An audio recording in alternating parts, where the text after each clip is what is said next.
What's up everyone out there in YouTube land? This is Garblacon23 and I'm finally back with my first Blu-ray DVD update of 2015. Now first of all I want to explain myself a bit. Basically the reason I haven't been doing an update till now is for the first couple of weeks of this year I just haven't bought that much stuff and I thought there was no point showing one thing off. So I thought I'd kind of wait till I'd bought a few more things, which I have done now.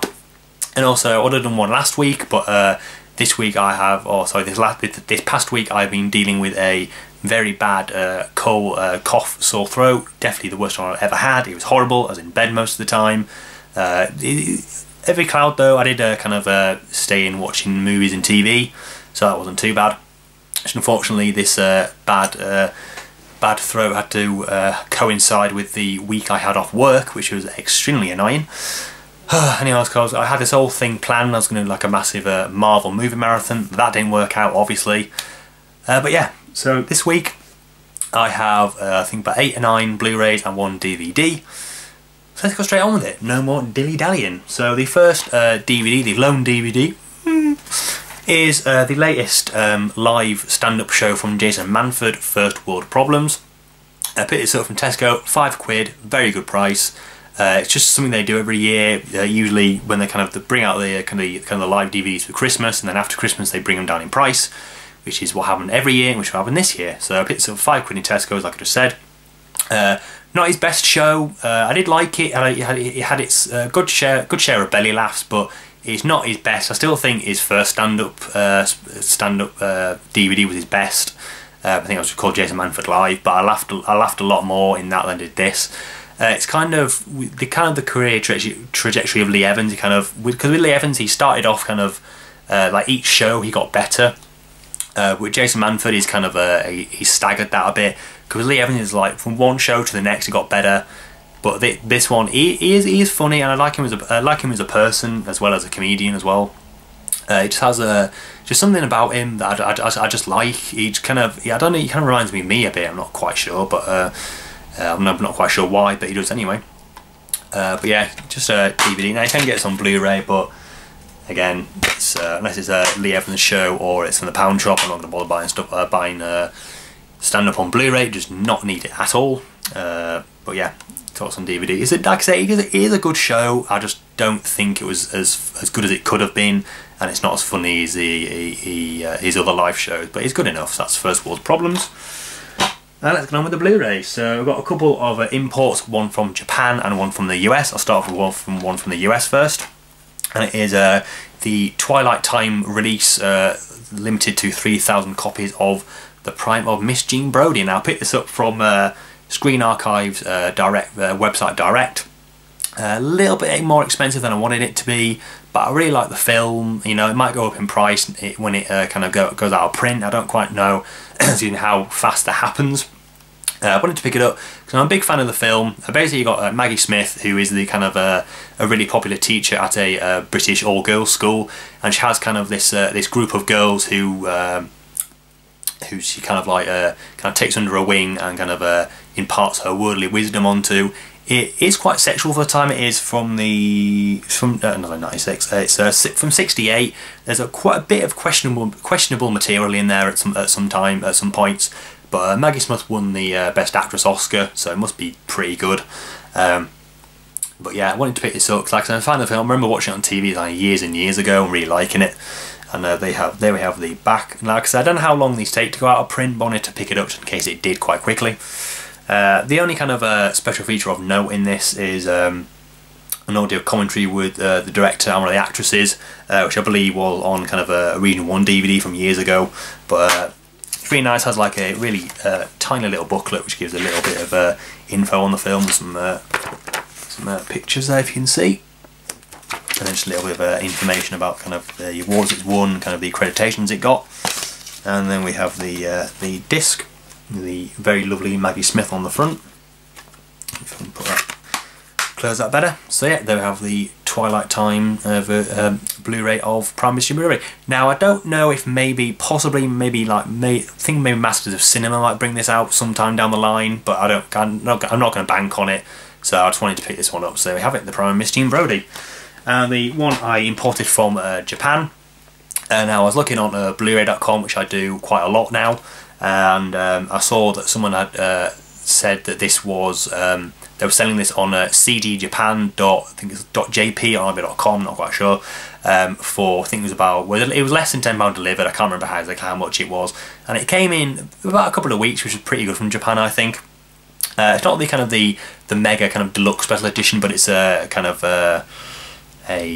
it's a Blu-ray. It's not available. I don't believe it's available anywhere else anywhere else in the world, let alone in the country. Or not quite sure I meant to say that. We have the Straight Story. Like I say, this is from Japan. Now the first print of this was region A locked, but the reprint is actually region free. I don't know if it's still that price on the website, but you can have a look. You can always have a look. I think it's probably cdjapan.jp. Probably, I'm not quite sure. Like I said. Yeah, one of David Lynch's kind of underrated films, I think. I don't remember like loads about it, but I remember watching it on Film 4 like years ago. It was like a rainy Sunday afternoon. I just watching TV, really enjoyed it. So yeah, I have the Straight Story. It comes in a nice black Blu-ray case though, and I know Matt has the edition with like the really nice slipcover as well, which is really nice. But this will do me for now anyway. We have Alvin Street with his lawnmower on the bottom there. Then the rest of it is in Japanese, so I can't actually read it.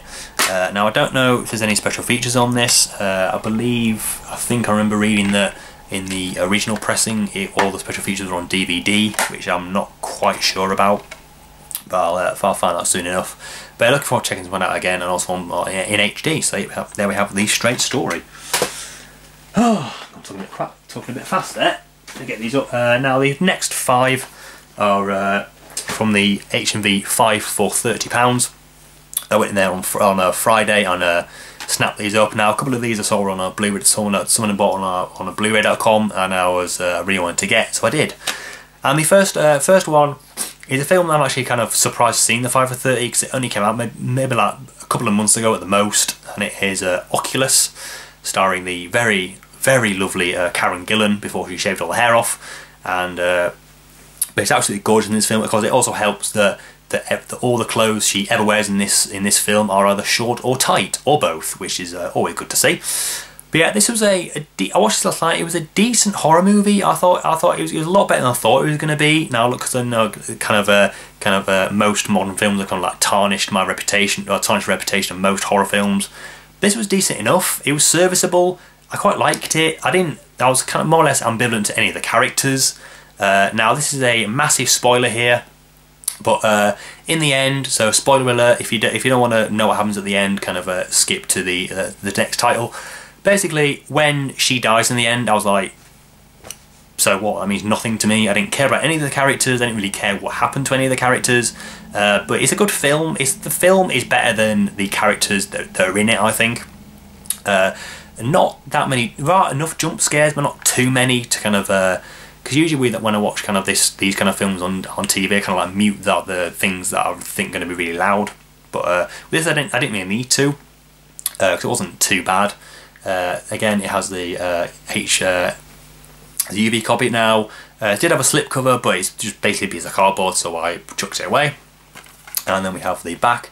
Now it's kind of annoying because the back doesn't actually mention any special features, but it does actually contain, it contains all the special features that the US Blu-ray does, minus the commentary, which to be fair I probably wouldn't have listened to anyway, so I'm not really that bothered about it. I also could probably make some money back on the HD copy as well. Then we have the ultraviolet piece of paper and the disc. You can get that back in. Yes, I quite liked it. It's definitely a film I'd watch again. Not in any rush to see it again, but I will do eventually. I quite liked it, which is quite hard for me to say for most horror films, like most kind of modern horror films. It was alright. So now we have Oculus. Now the next one is actually a film that I didn't actually know was released on Blu-ray over here. I knew it was on in kind of the US and stuff, but I didn't know they actually kind of bought out over here. I don't know how long it's been out, whether it's been out for ages or maybe like a month or two. But it is the Bennett Miller directed, starring Philip Seymour Hoffman, Capote, which is basically based on, basically it follows Truman Capote on his research to writing his book In Cold Blood. and basically these two kind of young men get sent to death row for the murder of a family, and it's him kind of like trying, Truman Capote trying to kind of like get kind of the human angle on the story. But yeah, Philip Seymour Hoffman, I mean, what more can I say that hasn't been said? Absolutely amazing in this. The film itself, at some points I could kind of take it or leave it. It's not a film that would warrant too many rewatches for me. It doesn't have that much rewatchability, but I'd watch it. I would watch it again, but it's just not in any hurry to, really. But the film was good, don't get me wrong. Fantastic performances. I loved the way it looked and everything. But I'd only one of the films I'd only watch maybe like once or twice a year, maybe more. But again, we get two commentaries and 3 featurettes. And I believe this was Bennett Miller's first film, I believe. I think. Yeah, I'm pretty sure it is. But yeah, really good film. It's just not something I'd watch like loads and loads of times. Then you get the actual disc artwork, which is always good to see. It's region free as well, so you can import it if you like. I believe pretty sure the US version is region free anyway, so it doesn't really particularly matter. But yeah, there we have Capote. And the next film is a film that I saw at the cinema. I did enjoy, but I enjoyed it a lot more the second time I saw it, and that is Saving Mr. Banks, starring Emma Thompson and Tom Hanks as P.L. Travers and Walt Disney respectively. Basically shows the Walt Disney trying to get the rights to make the film, to make the film Mary Poppins based on P.L. Travers' book, and also kind of it has flashbacks to P.L. Travers'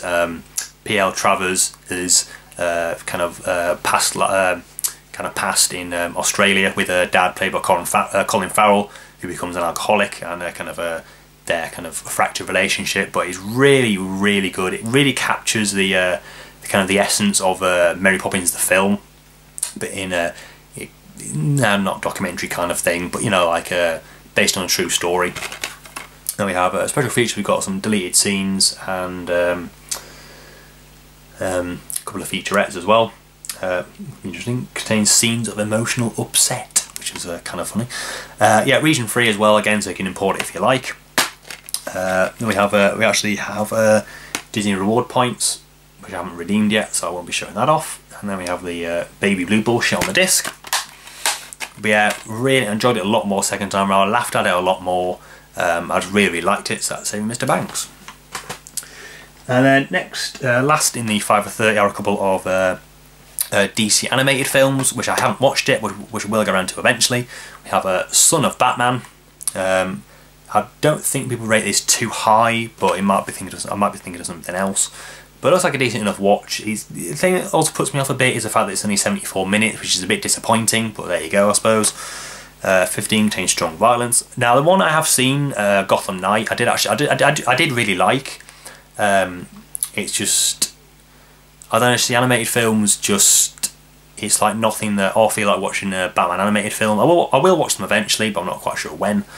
I've seen a Batman, and the other one I picked up is Batman Assault on Arkham, which is also a DC Universe original movie. Now, I've heard a lot of good reviews about this one, I think, anyway. Got some special features on there. We've got exclusive on Blu-ray. We've got Arkham Analysed, the secrets behind the Asylum featurette. Then we have Batman Assault on Arkham commentary as well. We've got some 4 bonus cartoons and I think 1 or 2 featurettes. So yeah, that's always cool to see. Special features.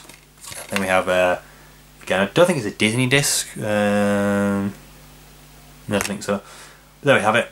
And then we have the disc, and also the disc for Son of Batman is a lot better artwork, I think. We have the kind of the black and white, which really fits the tone of Batman itself, or himself even. And the last title in my first Blu-ray update of 2015 is a film that I wanted to see for so long. It's one of those films that every time I get an opportunity to see it, it gets taken from me. It really annoyed me. I'll tell you a little story. There's a little story behind this. Basically, I went to wanted to see this film at the cinema, which I would have done. Basically, I looked on the website to the cinema I wanted to go. I wanted to see it. Basically, basically the Picture House cinemas, they have kind of a thing called Discover Tuesdays, which kind of has a kind of lesser known films showing on a Tuesday basically, and yeah, but kind of they have kind of a set of films, but each cinema might show them at on a different week or at a different time.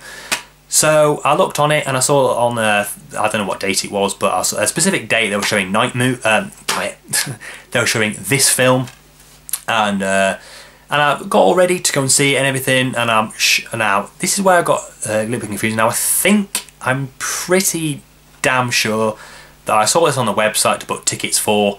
I didn't book tickets anyway. I would have got a ticket on the day, and then when the day came round where the timings came up, I looked on the website and it wasn't on there. So I sent a tweet to City Screen, the Picture House Twitter account, and they said that they had no plans to show it at all.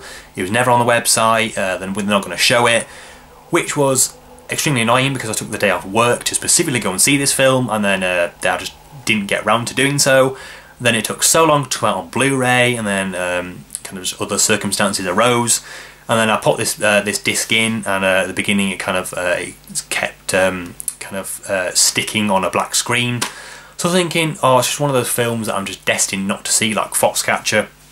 But yeah, I finally watched this last night, and I'm a massive fan of the director's previous work, like Wendy and Lucy and Meets Cutoff. We have Night Moves, directed by, now I don't know how to pronounce the name, is it Kelly Reichardt or Reichardt? I'm not quite sure. Or Reichardt, I don't know, whatever you pronounce the name, that's the name anyway.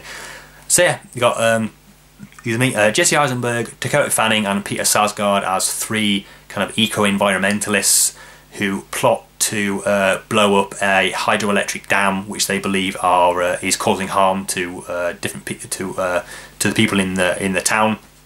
And basically, a complication arises which they only find out about after the fact, and then it basically kind of things go a little bit pear-shaped to say the least, and the kind of backstabbing, kind of going confessions and everything, plan to unravel the whole thing. But yeah, really good film. It was a little bit too long, I will say that. It was over an hour and 50. I think it could have been kind of trimmed down to, I don't know what, I think maybe like the first 45 minutes could have been, a few scenes in there could have been trimmed down a little bit to keep it a little bit shorter. But it kept my attention, which was good. I don't think it's her best film. I still think that Wendy and Lucy, at least is my favourite, if not the best. But yeah, finally got to see this. Didn't disappoint me, which I knew it wouldn't do. I mean, obviously, if you don't know kind of her past work, if you go into it thinking you're going to see like a blockbuster where things happen every 2 seconds, you're not going to get that. It's not what she's known for. But what she is known for is ambiguous endings, and this is probably her most ambiguous ever. And I didn't quite know what was going on, what his thinking was behind it. I'm not quite sure. But anyway, really liked it though. Good release from Soda Pictures. The Blu-ray quality could have been a little bit better, I think. Some of the kind of the dark scenes, of which there are quite a lot of, were quite hard to see at times. I did see quite a lot of banding as well, which isn't always good to see. But yeah, Soda Pictures didn't let me down though. Got an interview with Kelly Reichardt and Jesse Eisenberg. We got a short film, which is kind of like a film within a short film within the film, and yeah, contains strong language, moderate violence. 113 minutes, like I said, about I think it's like an hour and 52 minutes, something else. But yeah, I did really enjoy it, but it's not our best, I don't think. But open it up, and then we have the disc itself. Really good performances, I will give it that. Peter Sarsgaard, I'm a really big fan of. I don't think he usually gets the kind of attention he deserves sometimes, but I really liked him in this. And Dakota Fanning wasn't her best performance. I don't think she was a bit kind of wooden in some parts. But again, Jesse Eisenberg doesn't have a kind of like reams and reams to say, but he says quite a lot in kind of the way he looks, which I thought was really effective. And there we have it. So there is Night Moves, and there is the last Blu-ray in this update. So yep, hope you've at least semi-enjoyed this update. Now, you know, I've seen my little intro at the beginning of this. Like I posted this on my YouTube channel last night. I mean, it's a little bit. it's very simple. It's not particularly flashy, but it's the best I could come up with at short notice.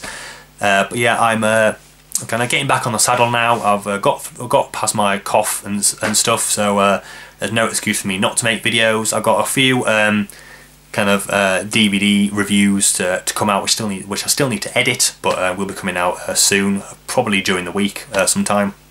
But yeah, like I say, I'm back on the horse. I'm ready to do more videos. I'm thinking I might do a Oscar predictions video, which like I did last year, but I just feel like I might be a bit too late for that. I'm not quite sure. What do you guys think? Should I do it or should I not?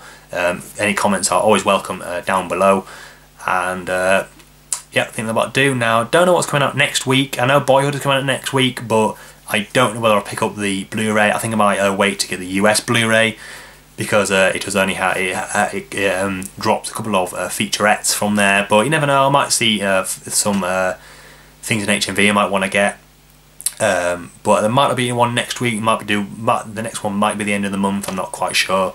But I know Toxic Avenger parts 3 and 4 come out the same day, 26th I believe, which I'll be picking those up definitely on day 1. But that's about it for plans for picking stuff up. So yeah, that'll do for this video. So yeah, look out for those reviews coming in the week. Some good titles in there. And yeah, that'll do for this video. So thanks as always for watching. Have a great day.